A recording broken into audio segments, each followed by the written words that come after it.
I'm sure glad you and Jimmy got those numbers back on the town hall clock, Detective Time. Now everyone who comes to the park can see what time it is again. Yes, Barbara, I'm glad too. But you know, there's still something strange about the clock. We put the numbers back some time ago, but the minute hand hasn't moved yet. Which one is the minute hand, Detective Time? Let's go back to the town hall clock so we can get a closer look, and I'll show you. See the two hands of the clock? The minute hand is the longer one that's pointing to the 12 right now. It's supposed to be moving to show us how many minutes have gone by. But as you can see, the minute hand is not moving. The shorter hand hasn't moved either. Isn't it supposed to? Well, Jimmy, the shorter hand is called the hour hand, and it moves more slowly than the minute hand.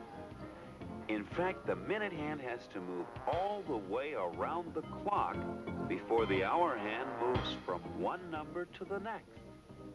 So if the minute hand isn't moving, the hour hand isn't going to move either, is it, Detective Time?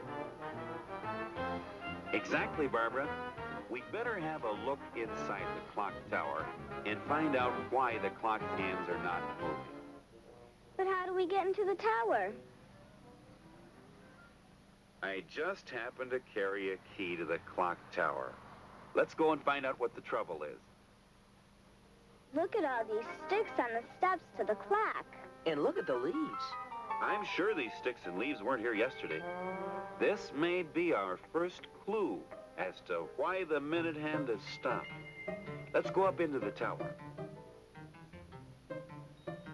Just as I suspected, a squirrel's nest. Is that what's causing the minute hand to stop? I think so, Barbara. But we'll have to move the nest to find out. But we can't move the nest, can we, Detective Time? If we do, the squirrel won't have a home when he returns. Don't worry, Jimmy. We'll move it very carefully. To the ledge. The squirrel will probably be happier over here anyway. And it is safer here where the movement of the clock won't bother his nest. There. Now the squirrel will be happy, and the minute hand will be free again. Now that the minute hand is free, Detective Time, can you tell us how it works? Of course, Barbara. Let me use my time machine to show you what happens with the minute hand. Do either of you remember which of these hands is the minute hand? I do. It's the longer one. That's right, Barbara. The longer hand is called the minute hand because it shows us how many minutes have gone by since the last hour. And the shorter hand tells us what the last hour was, right, Detective Time? That's exactly right, Jimmy. But how do you know exactly how many minutes past the hour it is? Can I try to explain it, Detective Time? Sure, Barbara, go ahead. Well, see all those tiny marks around the edge of the clock? Mm-hmm. Each of those stands for 1 minute. If you count them, you'll see that there are 60 of them. Then there are 60 minutes in each hour. That's right, Jimmy. You're doing just fine, Barbara. Carry on.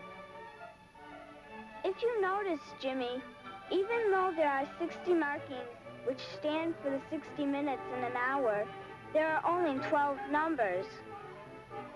I was just going to ask about that. Each of those numbers stand for 5 minutes. Is that right, Detective Time? That's right, Jimmy. Every time the minute hand reaches one of those numbers, another 5 minutes has gone by. Then it helps if you know how to count by fives, doesn't it? Yes, it really does help, Jimmy. But you must remember that when you start counting by fives, you always have to start at the top of the clock. Isn't that because the minute hand's trip around the clock begins at the top? That's why, Barbara. Then when the minute hand gets to the 1, 5 minutes would have passed. Isn't that right? That's right, Jimmy. How many minutes past the hour would it be when the minute hand gets to the next number, number 2? Why, it would be 10 minutes past the hour. Very good, Jimmy. And when it's on number 3? That's easy, Detective Time. It would be 15 minutes past the hour. That's correct. If the minute hand is on the 1, it would be 5 minutes past the hour. When it's on the 2, it would be 10 minutes past the hour.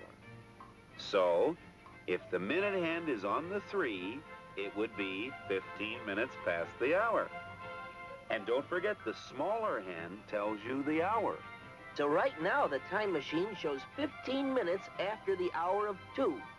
Right, Jimmy, or 2:15. Let's try another one. Okay, this is fun. I think I understand it. When the minute hand is on the 6, how many minutes past the hour is it? Let's see. 5, 10, 15, 20, 25, 30. 30! It would be 30 minutes past the hour. Right. So if the hour hand is on the 2 and the minute hand is on the 6, what time is it? It's 2:30. You've got it. Now, let's turn the town hall clock to the right time again, and then go check the front of the clock and see if the minute hand is moving. The minute hand is on the 6. And the hour hand is on the 5, so the time is now 5:30. That's right again. Now you know how to read the minute hand. And all because you were able to fix the minute hand on the town hall clock. Well, I'm glad that squirrel in his nest gave us the chance to talk about it. It was a very timely event.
Who's there? It's Jack Frost. Come on in, Jack.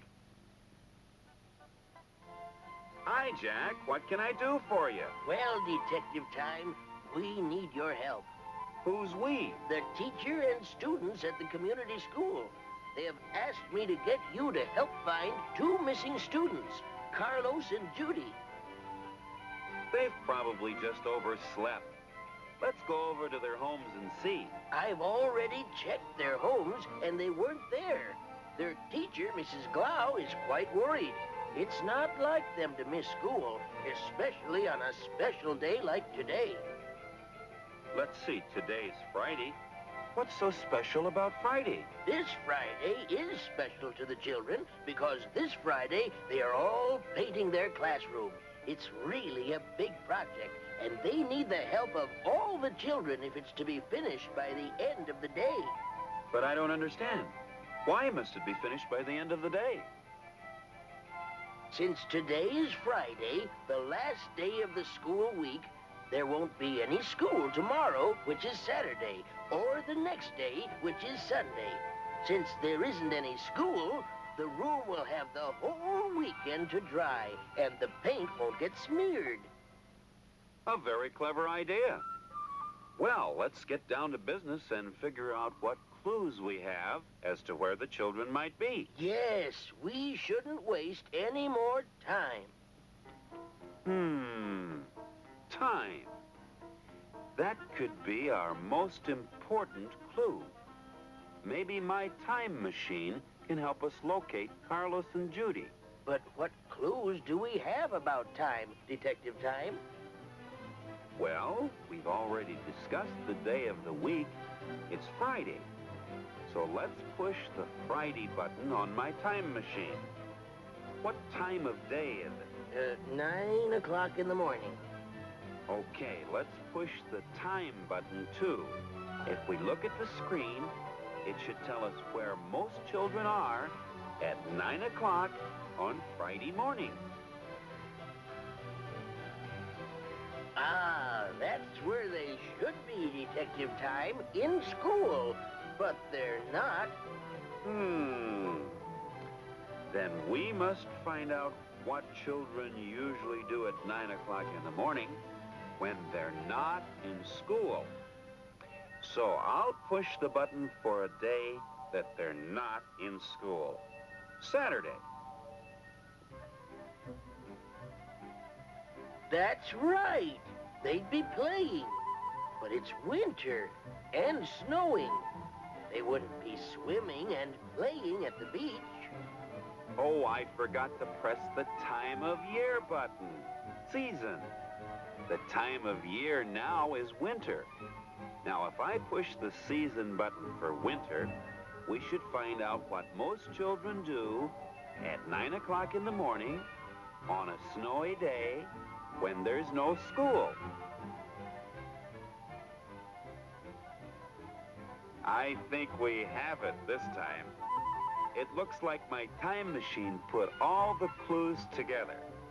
They're probably playing in the snow. Maybe we should look at the town park. I often see children playing there when there isn't any school. There's an ice skating rink there and a large hill for sledding. Great, let's go. I sure hope we can find Judy and Carlos. Well, Jack, time will tell. Look, there they are! Judy! Carlos! Come on, let's meet them at the bottom of the hill. Aren't you Jack Frost and the famous Detective Time? That's right. And aren't you two supposed to be in school today? No, today is Saturday, the last day of the week. We don't have school on Saturday. You're right. You don't have school on Saturday. But if you look here, you'll see that today is not Saturday, but Friday. No wonder there are no other children sledding with us today. They're all in school. And today is a special day, too. We are supposed to help paint our classroom today. How could we have mixed Friday with Saturday? Well, normally you have classes on Friday, right? Right, Friday is a school day. But today you weren't going to have regular classes, were you? No, we were going to paint. Maybe that's why it didn't feel like a school day, and we thought it was Saturday. Exactly. Now let's take a minute to look at my time machine and go over the 7 days of the week so that this mistake won't happen again. Okay, we'll start with the first day of the week, which is... Sunday. We don't go to school on Sunday. That's right. And many people go to church on Sunday. Many people also spend Sunday visiting or having other fun with their families. That's right. All right, let's go to the second day of the week, which is... Monday. Monday is the first day of the school week. At school, on Monday mornings, we plan our classes for the rest of the school week. And remember, even though Monday is the first day of the school week, it is really the second day of the week. That's true, Jack. Now for the third day. Tuesday. Since Tuesday is only the second day that we're in school each week, we usually have a lot of work to finish before the end of the week. Okay. So far, we've gone over Sunday, Monday, and Tuesday. The fourth day of the week is... Wednesday. Wednesday is the middle of the school week. We've had 2 days of school already, and we have 2 more to go. In our classroom, Mrs. Glow let us bring something in for show and tell on Wednesday. That's always fun. Let's see. Oh, yes, we're on the 5th day of the week, which is... Thursday. I like Thursday. On Thursday nights, I have guitar lessons. At school on Thursday, we work extra hard. We have to make sure our work is finished because the next day is the end of the school week, Friday.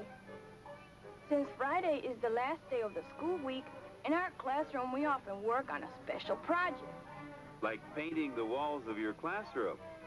Detective time, we better finish up quickly so Carlos and Judy can help paint those walls.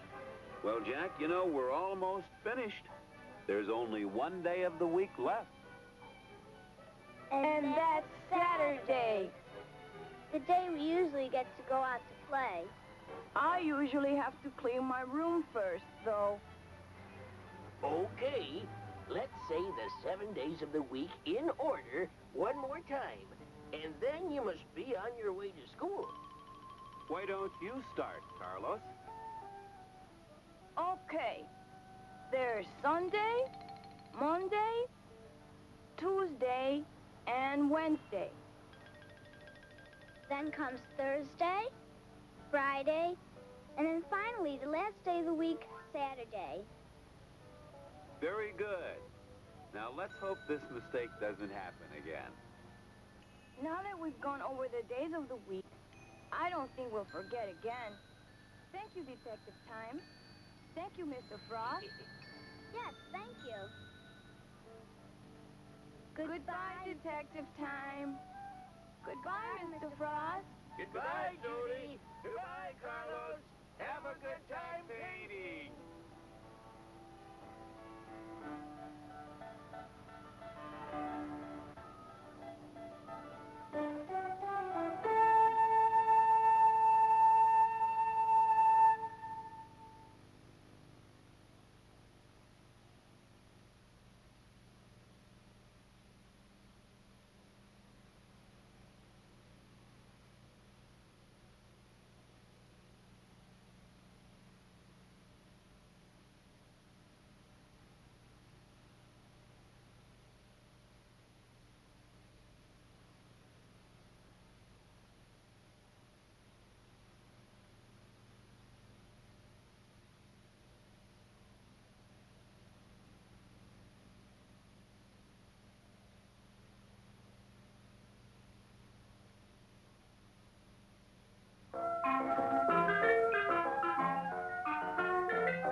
Good morning, Marianna. Good morning, Louis.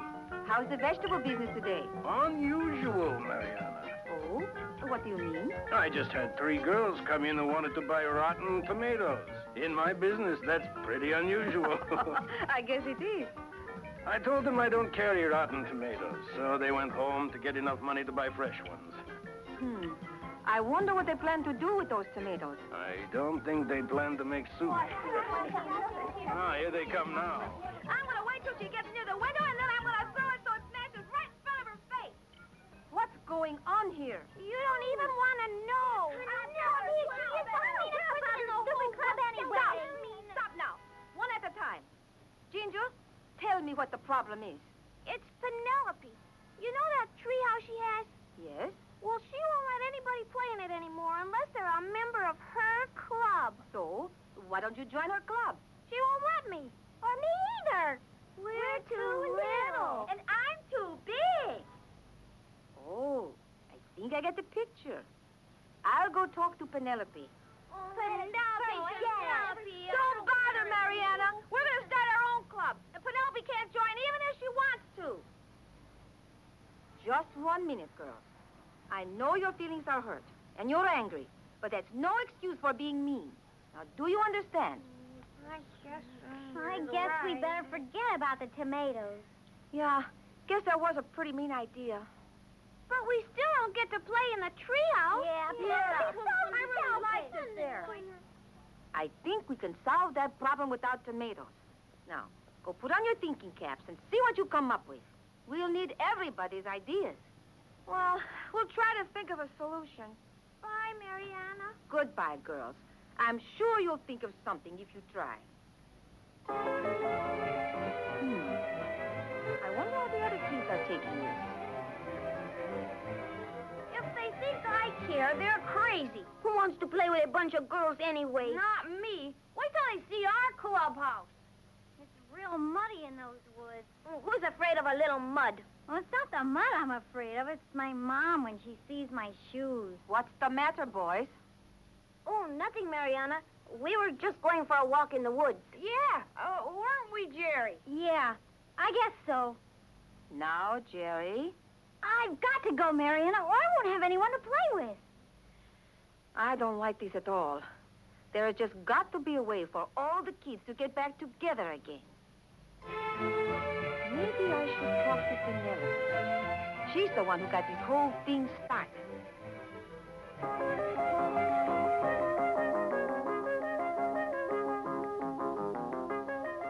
Marianna, am I ever glad to see you? Hi, Penelope. May I come up? Sure. I'm so lonely. It seems like a long time since anyone's been here. I guess it's my own fault. Why, this is a great place you have here. No wonder all the kids are jealous. I don't like it so much anymore. No? Why not?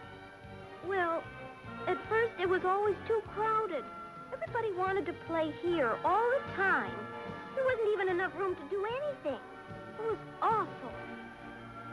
That's why I tried to have a special club, so there wouldn't be so many people here all the time. I see. But everyone I didn't let be in the club got mad at me. Now no one wants to play with me. I don't know what to do. You've got some thinking to do. You've gotten yourself in a real fix. And now it's up to you to find a way out of it. I was kind of hoping that if I waited, everyone would just forget about it, and we could all be friends again. Problems are like weeds, Penelope. They almost never go away all by themselves. Someone's got to get down there and pull them out. Can't you help me? I don't think so, Penelope. You'll have to help yourself. That is, if you care enough. I did come up with one idea, only I'm afraid it's too late. It's never too late for a good idea. I'd like to hear it. Well, it's this. That everybody could use the treehouse if we don't all try to use it at the same time. If we could just get together and talk about it, I bet we could work it out. Sometimes you play here, and sometimes you play somewhere else. And then it won't always be so crowded. That sounds like a fine idea, Penelope. There's only one problem. What's that? The other kids won't even talk to me. I've really made a mess of everything. Everybody makes mistakes, Penelope. Sometimes, even though it's hard, you have to just go ahead and try to make things right again. Oh, I know they won't even listen to me. Maybe not at first, but I think once you try, they'll begin to listen. I sure hope you're right, Marianna. If you care enough, they'll listen to you. Bye. Bye, Penelope. Well, Marianna, I just sold the girls some tomatoes. Oh, Louis, no. Yes, and some lettuce and carrots and apples, too. I think they're getting ready for a picnic in the park. Marianna! Marianna! Penelope, I've been waiting to hear what happened. It was hard. At first, they wouldn't even listen. They even called me names. But I kept trying, and when they heard my idea about the treehouse, they thought it was great.